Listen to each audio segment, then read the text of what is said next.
So how did you feel when you took the Shahada? What was the reason that you felt the attraction to Islam? Islam has immense resources to offer to mankind. You saw it, so don't deny it, please. I was really reading it as, okay, this is a personal letter I received from God, you know? It was, okay, just wake up now.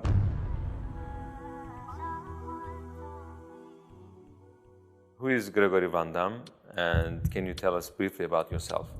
So, assalamu alaikum, I'm really happy to be invited here. So my name is Gregory Van Dam. I was born in Brussels, Belgium. I was born in a non-religious family, which is very common in Belgium and I think in all the French-speaking world, because yes, my mother tongue is French. In Belgium we have 3 languages, as you probably know. So I grew up in Belgium. I was a very common Belgian child. I went to a Catholic border school. So even though my family was anti-religious, they thought that the best schools were owned by Catholics. Since I was 8 years old, I was in a border school, a very ancient abbey, in a very beautiful place where a Catholic saint is buried there. So that's practically it. Yeah.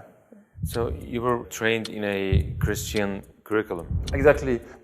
Basically, it was a very open-minded school. So we had all the classical courses, but for example, we didn't go to church every day, or even, I don't remember actually being at church a lot or things like this. We had, of course, 2 hours a week religion class, also very open-minded because they know that Belgian people are secular and they do not practice religion anymore, so they don't come and teach them in a way that they expect them to be, you know, fellow Catholics. So yeah, it was a very, very open, like philosophical, ethical, as you said, spiritual kind of teaching. So what were you believing in those years? I think I wasn't believing in, you know, something transcendent from the basic human life. So I think I was quite a materialistic child, but yet I think the big quality of my education is that we were very open-minded. So my mother, for example, she used to have books at home about different cultures, you know. Even different religions? Yes, but they were interested in religions, but as cultural realities, like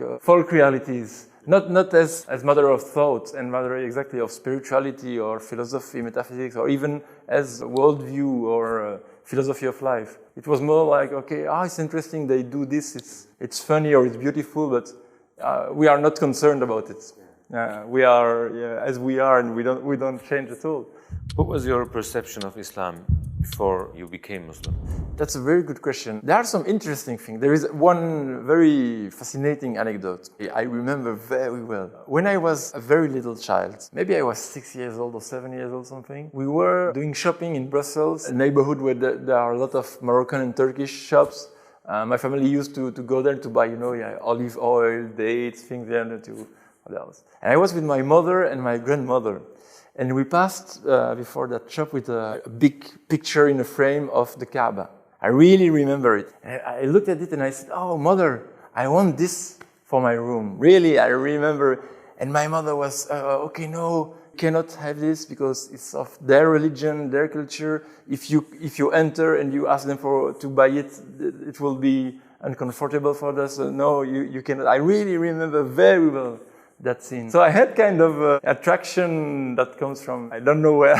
For us in Europe, Muslim equal Arabs. We don't realize that, no, there are Turkish people, there are Persian people, there are African, Indonesian. So Muslim and the Arabs are the enemy, always kind of in the background. Some families of Europe, the imagery of the Crusades also present, not as a racist thing, just as a cultural thing, because we love, you know, chivalry, medieval, you know, these stories are very important stories for the European culture. But in these stories, the bad guy is the Arab, so yeah. What was the reason that you felt the attraction to Islam? As I said, I was curious about cultures, about ideas. And at my school, I met half Algerian, half Belgian family, totally secular. Weren't practicing Muslim at all. Very nice people. I met their daughter, we were friends, getting along in their house. And at some point I just asked them, "Oh, you have a Quran there in French. That would be interesting for me. Can I borrow it just to read and to discover it? Because I never opened a Quran back there." So yeah, they say, "Oh, yeah, take it home." And that was a big shock. Yeah, I think since the very, very first moment, I read the first words and I was, okay, this is something. It was the first time in my life that I read a text which wasn't about someone or something other than me. This text was talking to me. It was like I was, hearing the voice speaking in the book. So it was a very shocking experience. I remember very well kind of my state at the time. I was like, wow, because, I'm 15 years old, kid, doing skateboard and, with friends, really not into that kind of thing. And that was, wow. That was said in this book was just plain evidence. Was, okay, just wake up now. Look around you.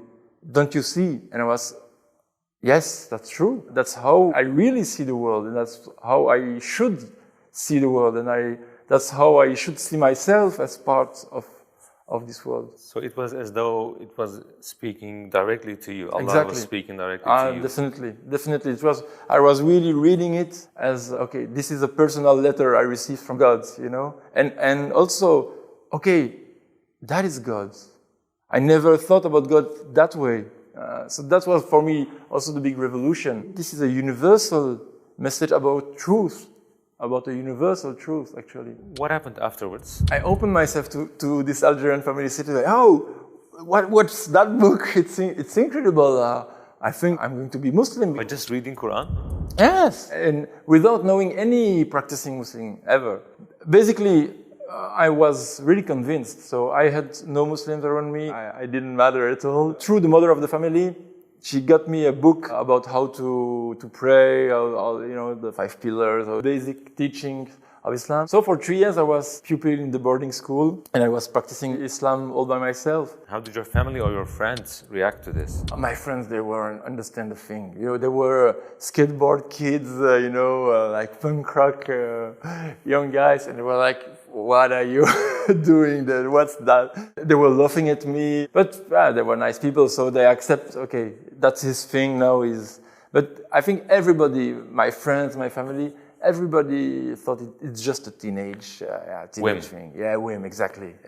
It will pass with time. But yet, what is unbearable for European minds is the rules. Why should you stop drinking alcohol? Why should you not eat pork? It's just meat. So what's the problem? What should you fast? It's not good for your health. For them, following rules, it's really what they always fought against and avoided, exactly. So why our son or our brother is imposing on himself those rules? They don't understand. Was it hard for you to perform 5 times a day, or was it hard for you for fasting 30 days in 1 month? Fasting was not that an issue because up north, I had the rahmah that my first Ramadan was in November. So basically I was fasting from 8 o'clock to 5 p.m. Very easy Ramadan. It's after that I experienced the Ramadan in summer, in North summer, which is like 21 hours fasting. This is something.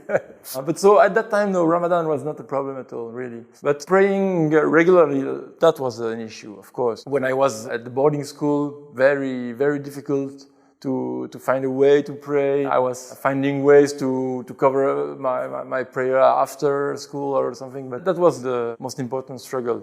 Did you preach the message of Islam to people around you, and did anybody become Muslim because of you? Actually, yes, several friends. I don't know if it's a strategy because it's unconscious, but usually I don't try to convince people. I myself, we talk about things, I give my point of view, but without, trying hard to convince them or, no, you have to accept this or no, not at all. It's kind of dialectic thing. We are talking, I say, okay, from my perspective, I see the world like this. It had incredible results. I have several friends who came and say, okay, I want to become Muslim. And I said, come on, are you serious?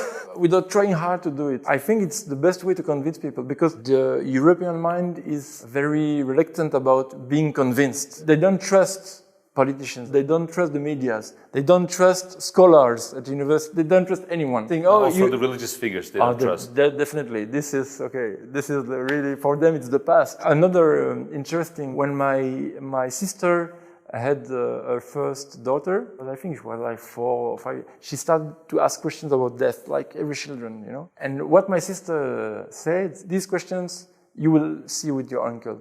I have no answer about death, but your uncle, he has the answers. So I said, okay, so you don't really accept my Islam and you are not at ease at all with my belief, but yet you realize that for very crucial realities like death, I have more answers than you. This is really interesting. They realize that there is something, but they cannot step forward and they cannot overcome the barriers they have.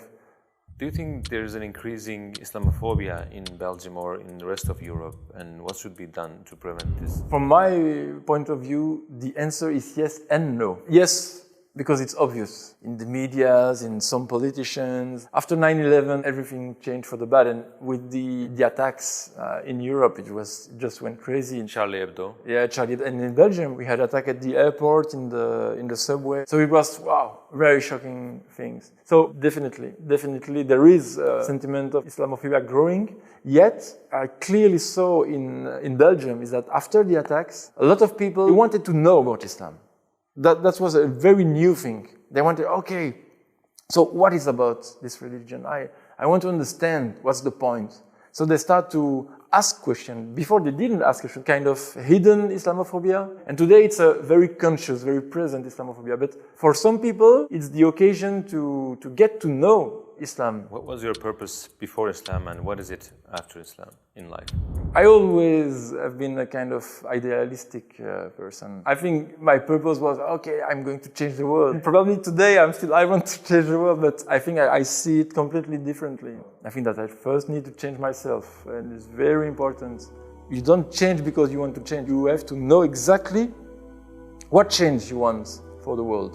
So, yeah, today I think the importance of this knowledge, to know better human being, to know better how the world works, and to know better my main resource, which is the Islamic tradition.